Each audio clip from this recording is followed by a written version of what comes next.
মনো চল নিজ নিকেতনে,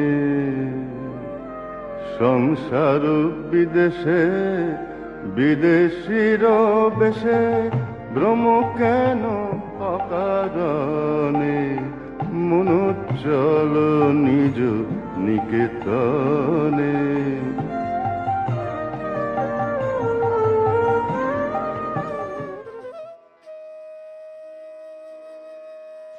ಓಂ ಶ್ರೀ ಗುರುಭ್ಯೋ ನಮಃ. ವಿವೇಕ ವಿಸ್ಮಯ ಧ್ವನಿ ತುಣುಕು 92. ಹಿಂದಿನ ಧ್ವನಿಯ ತುಣುಕಿನಲ್ಲಿ ಗಮನಿಸ್ತಾ ಇದ್ದ ಹಾಗೆ ಸ್ವಾಮೀಜಿ ಯಾರೆಲ್ಲ ಏನನ್ನ ಇಚ್ಛೆ ಪಟ್ಟಿದ್ರೋ ಸ್ವಾಮೀಜಿ ಅದನ್ನ ಅನುಗ್ರಹಿಸದನ್ನ ಗಮನಿಸಿದ್ವಿ. ಅಡಿಗೆ ಮಾಡುವಂಥವನು ಸ್ವಾಮೀಜಿ ಹುಕ್ಕವನ್ನು ಗಮನಿಸಿ ಅದನ್ನೇ ದಿಟ್ಟಿಸಿ ನೋಡುವಾಗ ನಿನಗಿದು ಬೇಕೇನು ಅಂತ ಆ ಮೈಸೂರು ಮಹಾರಾಜರು ಕೊಟ್ಟಂಥ ಹುಕ್ಕವನ್ನು ಅವನಿಗೆ ಕೊಟ್ಟಿದ್ದನ್ನು ಗಮನಿಸಿದ್ವಿ. ಹೀಗೆ ಸ್ವಾಮೀಜಿ ಓಡಾಡುವಾಗ ಅಲ್ಲೊಬ್ಬ ಬಾಲಕ ಸ್ವಾಮೀಜಿ ಹಿಡ್ಕೊಂಡಿದ್ದಂತಹ ದಂಡವನ್ನು ಗಮನಿಸಿ ಅದರ ಕಡೆಗೆ ಆಸೆಯನ್ನು ತೋರಿಸಿದಾಗ ನೀನು ಯಾವುದನ್ನು ಮೆಚ್ಕೊಳ್ತಾ ಇದೆಯೋ ಅದಾಗಲೇ ನಿನ್ನದು ತೆಗೆದುಕೋ ಅಂತ ಅವನಿಗೆ ಕೊಟ್ಟದ್ದನ್ನು ಕೂಡ ಗಮನಿಸಿದ್ವಿ. ಈಗ ಅದರ ಮುಂದುವರೆದ ಭಾಗ. ಸ್ವಾಮೀಜಿ ಪಾಲಿಗೆ ಅದೊಂದು ಅಮೂಲ್ಯ ವಸ್ತುವಾಗಿತ್ತು. ಯಾವುದು? ದಂಡ. ಆ ಹುಡುಗ ಅದನ್ನ ಇಚ್ಛೆ ಪಟ್ಟು ಬಯಸಿದಾಗ ಸ್ವಾಮೀಜಿ ಕ್ಷಣಕಾಲವೂ ಚಿಂತೆ ಮಾಡ್ದಲೆ ಅವನಿಗದನ್ನು ಕೊಡ್ತಾ ಹೇಳ್ತಾರೆ, ನೀನು ಯಾವುದನ್ನು ಮೆಚ್ಕೊಳ್ತಾ ಇದೆಯೋ ಅದಾಗಲೇ ನಿಂದೆ ಆಗ್ಬಿಟ್ಟಿದೆಯಪ್ಪ, ತೆಗೆದುಕೋ ಅಂತ. ನಂತರ ಅವನ ತಾಯಿ ಶ್ರೀಮತಿ ವುಡ್ಸ್ ಅವರ ಪೆಟ್ಟಿಗೆಯನ್ನು ಕಂಬಳಿಯನ್ನು ಇಟ್ಟುಕೊಳ್ಳೋದಕ್ಕೆ ಇಚ್ಛೆ ಪಡ್ಲು.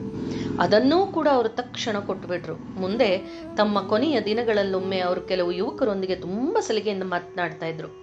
ಅವರ ಜೇಬಲ್ಲಿ ಚಿನ್ನದ ಗಡಿಯಾರ ಸೇರಿದಂತಹ ಚಿನ್ನದ ಸರಪಳಿ ಅವರ ಕೊರಳನ್ನ ಬಳಸಿತ್ತು. ಅವರ ಸುಂದರ ಮೈಬಣ್ಣದ ಜೊತೆಗೆ ಆ ಸರಪಳಿ ಬಹಳ ಚೆನ್ನಾಗಿ ಹೊಂದಿಕೆ ಆಗ್ತಿತ್ತು. ಬಹುಶಃ ಅದನ್ನು ಅವರು ಪಾಶ್ಚಾತ್ಯ ಶಿಷ್ಯರು ಯಾರೋ ಪ್ರೀತಿಯಿಂದ ಕಾಣಿಕೆಯಾಗಿ ಕೊಟ್ಟಿದ್ರೇನೋ. ಆ ಯುವಕರಲ್ಲಿ ಒಬ್ಬ ಅದನ್ನ ಕೈಯಲ್ಲಿಟ್ಟು ಮುಟ್ಟಿ ಹೇಳ್ತಾನೆ, ಆಹಾ ಎಷ್ಟು ಸುಂದರವಾಗಿದೆ ಅಂತ ಉದ್ಗರಿಸ್ದ. ತಕ್ಷಣ ಸ್ವಾಮೀಜಿ, ಓಹ್ ನಿನ್ಗಿದು ಇಷ್ಟವಾಯ್ತೇನೋ, ತಗೋ, ಹಾಗಾದ್ರೆ ಇದು ನಿಂದು. ಆದ್ರೆ ಮಗು, ಅದನ್ನ ಮರಿಬೇಡಪ್ಪ, ಅದನ್ನ ಯಾರಿಗೂ ಮಾರಬೇಡಪ್ಪ, ಅದನ್ನ ನೆನಪಾಗಿಟ್ಕೋ ಅಂತ ಅವನ ಕೈಯಲ್ಲಿ ಇಟ್ಟೇ ಬಿಟ್ರು. ಆತ ಅತ್ಯಂತ ಆಗದ ಅಂತ ಹೇಳ್ಬೇಕಾಗೇ ಇಲ್ಲ. ಅಂತಹ ಅಮೂಲ್ಯ ವಸ್ತುವನ್ನ ಕೂಡ ಅವರು ಅಷ್ಟು ಸುಲಭವಾಗಿ ತೆಗೆದುಕೊಟ್ಟ ಪರಿಯನ್ನ ಕಂಡವರು ನಿಜಕ್ಕೂ ಕೂಡ ಆಶ್ಚರ್ಯಚಕಿತರಾಗ್ತಾರೆ. ಒಂದ್ಸಲ ಸ್ವಾಮೀಜಿ ಹೇಳ್ತಾರೆ, ಏನು ತ್ಯಾಗ ಅಂತಂದ್ರೆ ನಮ್ಮ ಹತ್ರ ಇರುವಂಥದ್ದೇನನ್ನಾದರೂ ತ್ಯಾಗ ಮಾಡೋದು. ಯಾರು ಎಲ್ಲವನ್ನು ಹೊಂದಿದ್ದು ಅದು ಅದರ ಬಗ್ಗೆ ನಿರ್ಲಿಪ್ತರಾಗಿರ್ತಾನೆಯೋ ಅಂಥವನೇ ನಿಜವಾದ ವಿರಕ್ತ ಅಂತ. ಯಾರ ಹತ್ರ ಏನೇನೂ ಇಲ್ಲವೋ ಅವನೊಬ್ಬ ಭಿಖಾರಿ ಅಷ್ಟೆ. ಅವನು ಯಾರಿಗೇನು ಕೊಡ್ತಾನೆ? ಆದರೆ ಸ್ವಾಮೀಜಿಯಂತಹ ಪರಮ ಭಿಖಾರಿಯ ಬಳಿ ಇದ್ದಂಥ ಅತ್ಯಂತ ಸಾಮಾನ್ಯ ವಸ್ತು ಕೂಡ ಮಹತ್ತರ ಪಾವನಕಾರಿಯಾದದ್ದು ಹೀಗೆ. ಅದನ್ನ ಪಡೆದುಕೊಂಡವರು ನಿಜಕ್ಕೂ ಧನ್ಯರೇ ಸರಿ ಅಂತ ಕೂಡ ಹೇಳ್ಬೋದು. ಮದ್ರಾಸ್ನಲ್ಲಿದ್ದಂತಹ ಆ ದಿನಗಳಲ್ಲಿ ಸ್ವಾಮೀಜಿಗೆ ಒಂದು ವಿಚಿತ್ರವಾದ ಅನುಭವ ಆಗ್ತಿತ್ತು. ಕೆಲವು ಪ್ರೇತಗಳು ಅವರ ಮನಸ್ಸನ್ನ ಕದಡುವಂತಹ ಪ್ರಯತ್ನ ಮಾಡ್ತಿದ್ವು. ಇದು ಅವರ ಕಿವಿಯಲ್ಲಿ ಸುಳ್ಳು ಸುದ್ದಿಗಳನ್ನು ತಂದು ಉದ್ಘರಿಸ್ತಾ ಇತ್ತು. ಆ ಸುದ್ದಿಗಳು ಸುಳ್ಳು ಅನ್ನೋದನ್ನ ಪರೀಕ್ಷೆ ಮಾಡಿ ನೋಡಿದಾಗ ಮೇಲಷ್ಟೇ ಗೊತ್ತಾಗ್ತಾ ಇತ್ತು. ಇದರಿಂದ ಅವರು ಗೊಂದಲಕ್ಕೆ ಸಿಕ್ಕೊಳ್ತಿದ್ರು. ಇದು ಹೀಗೆ ಕೆಲವು ದಿನ ನಡೆಯಿತು. ಕಡೆಗೆ ಸ್ವಾಮೀಜಿ ಬೇಸತ್ತು ಅವುಗಳಿಗೆ ಚೀಮಾರಿ ಹಾಕ್ತಾ ಹೇಳ್ತಾರೆ, ನನ್ನನ್ಯಾಕೆ ಹೀಗೆ ಸುಮ್ಮನೆ ಕಾಡ್ತಿದ್ದೀರಿ ಅಂತ ಕೇಳಿದ್ರು. ಆಗ ಆ ಪ್ರೇತಗಳೆಲ್ಲ ತಾವು ತಮ್ಮ ಸ್ಥಿತಿಯನ್ನ ಹೇಳ್ಕೊಂಡು, ತಮ್ಮ ದಯನೀಯ ಸ್ಥಿತಿಯನ್ನ ಹೇಳ್ಕೊಂಡು ತಮ್ಮನ್ನು ಉದ್ಧರಿಸೋ ಹಾಗೆ ಮೊರೆ ಇಟ್ಟು ಅವರ ಗಮನವನ್ನ ತಮ್ಮತ್ತ ಸೆಳೆಯೋದಕ್ಕಾಗಿ ಅವು ಹೀಗೆ ಕಾಡ್ತಿದ್ವು ಅಷ್ಟೆ. ಈ ಬಗ್ಗೆ ಸ್ವಾಮೀಜಿ ಆಲೋಚನೆ ಮಾಡಿದ್ರು. ಅವುಗಳಿಗೆ ಮುಕ್ತಿ ಕೊಡೋದಕ್ಕೆ ತಾವೇನು ಮಾಡಬೇಕು ಅಂತ ಗೊತ್ತಾಗ್ಲಿಲ್ಲ.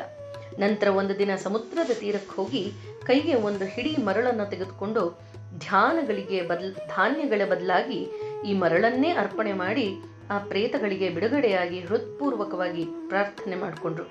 ಆವತ್ತಿನಿಂದ ಅವುಗಳು ಕೊಡ್ತಿದ್ದಂತಹ ತೊಂದರೆ ಎಲ್ಲ ನಿಂತು ಹೋಯ್ತು. ಪ್ರೇತಗಳೆಲ್ಲವೂ ಮುಕ್ತವಾದವು ಅನ್ಕೋಬಹುದು. ಈ ಮಧ್ಯೆ ಸ್ವಾಮೀಜಿಯ ವಿಷಯವಾಗಿ ತಮ್ಮ ಮದರಾಸಿ ಸ್ನೇಹಿತರಿಂದ ತುಂಬಾ ಕೇಳಿ ಆಕರ್ಷಿತನಾಗಿದ್ದಂತ ಹೈದರಾಬಾದಿನ ಕೆಲವರು ತಮ್ಮಲ್ಲಿಗೆ ಕೆಲ ದಿನಗಳ ಮಟ್ಟಿಗೆ ಭೇಟಿಯನ್ನು ಕೊಡಬೇಕು ಅಂತ ಸ್ವಾಮೀಜಿನ ಪ್ರಾರ್ಥನೆ ಮಾಡಿಕೊಂಡ್ರು. ಅಮೆರಿಕ ಯಾತ್ರೆ ಬಗೆಗಿನ ಅನಿಶ್ಚಿತತೆಯಿಂದ ತೀವ್ರ ಕ್ಷೋಭೆಗೆ ಒಳಗಾಗಿದ್ದ ಸ್ವಾಮೀಜಿಗೆ ಈ ಕರೆ ನಿಜಕ್ಕೂ ಕೂಡ ಅನಿರೀಕ್ಷಿತವೇ ಆಗಿತ್ತು ಅನ್ಬೋದು. ಆದರೆ ಇದರಲ್ಲಿ ಯಾವುದೋ ಒಂದು ಅವ್ಯಕ್ತವಾದ ಉದ್ದೇಶ ಅಡಗಿರಬೇಕು ಅಂತ ಅನ್ನಿಸ್ತು. ಹಾಗಾಗಿ ತಕ್ಷಣ ಅವರು ಆಹ್ವಾನವನ್ನ ಅಂಗೀಕರಿಸಿದ್ರು. ಕೂಡಲೇ ಮನ್ಮಥ ಬಾಬು ಹೈದರಾಬಾದಿನಲ್ಲಿದ್ದಂತಹ ಮಧುಸೂದನ ಚಟರ್ಜಿ ಅನ್ನುವಂಥ ತಮ್ಮ ಸ್ನೇಹಿತನಿಗೆ ತಂತಿಯನ್ನ ಕಳಿಸಿ ಫೆಬ್ರವರಿ 10ನೇ ತಾರೀಕಿನಂದು ಸ್ವಾಮೀಜಿ ಹೈದರಾಬಾದಿಗೆ ತಲುಪುತ್ತಾರೆ ಅಂತ ತಿಳಿಸಿದ್ರು. ಚಟರ್ಜಿಯವರು ನಿಜಾಂ ಸರ್ಕಾರದಲ್ಲಿ ಹಿರಿಯ ಇಂಜಿನಿಯರ್ ಆಗಿದ್ದಂಥವನು.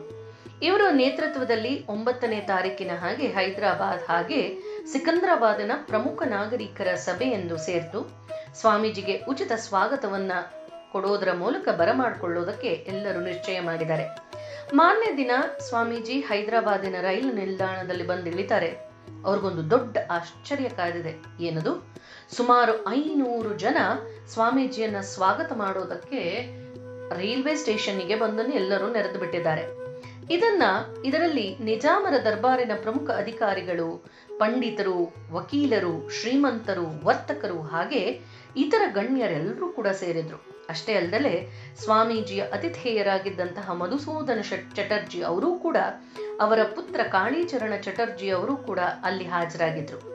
ಕಲ್ಕತ್ತಾದಲ್ಲೇ ಸ್ವಾಮೀಜಿ ಪರಿಚಿತರಾಗಿದ್ದಂತಹ ಕಾಳೀಚರಣ ಚಟರ್ಜಿ ಅವರನ್ನ ಅಲ್ಲಿ ನೆರೆದಿದ್ದವರಿಗೆಲ್ಲರಿಗೂ ಕೂಡ ಪ್ರೀತಿಯಿಂದ ಪರಿಚಯ ಮಾಡಿಕೊಟ್ರು. ಸ್ವಾಮೀಜಿಯ ಕೊರಳಿಗೆ ಹೂಮಾಲೆಗಳ ರಾಶಿಯೇ ಬಿತ್ತು ಅಂತ ಕೂಡ ನಾವಿಲ್ಲಿ ಭಾವಿಸಬಹುದು. ಈ ದೃಶ್ಯವನ್ನ ಕಣ್ಣಾರೆ ಕಂಡವರೊಬ್ರು ಹೇಳ್ತಾರೆ, ಸನ್ಯಾಸಿಯೊಬ್ಬನಿಗೆ ಸಿಕ್ಕಂತ ಈ ಭವ್ಯ ಸ್ವಾಗತ ಹೈದರಾಬಾದಿನ ಅಷ್ಟೇ ಯಾಕೆ ಭಾರತದ ಇತಿಹಾಸದಲ್ಲೇ ಅಭೂತಪೂರ್ವವಾಗಿರುವಂತದ್ದು. ಚಕ್ರವರ್ತಿಯೊಬ್ಬನಿಗೆ ಕೊಡಬಹುದಾದಂತಹ ಸ್ವಾಗತಕ್ಕೆ ಅದು ಸಮವಾಗಿತ್ತು. ಅಷ್ಟೇ ಅಲ್ಲದೆ ಅಲ್ಲಿ ಸೇರಿದ್ದಂತ ಸಂದಣಿಯೇ ಕೂಡ ಅಪೂರ್ವವಾಗಿತ್ತು. ಅವರನ್ನ ಸ್ವಾಗತ ಮಾಡೋದಕ್ಕೆ ನಿಲ್ದಾಣಕ್ಕೆ ಬರಲಾಗಿದ್ದಂತ ಅನೇಕರು ಅವರು ಇಳಿದುಕೊಂಡಿದ್ದಂತಹ ಬಂಗಲೆಗೆ ಬಂದು ಸ್ವಾಮೀಜಿಯನ್ನ ಭೇಟಿ ಮಾಡೋದಕ್ಕೆ ಪ್ರಾರಂಭ ಮಾಡಿದ್ರು ಅಂತ. ಮುಂದಿನ ಧ್ವನಿಯ ತುಣುಕಿನಲ್ಲಿ ಗಮನಿಸೋಣ. ಜಯ ರಾಮಕೃಷ್ಣ.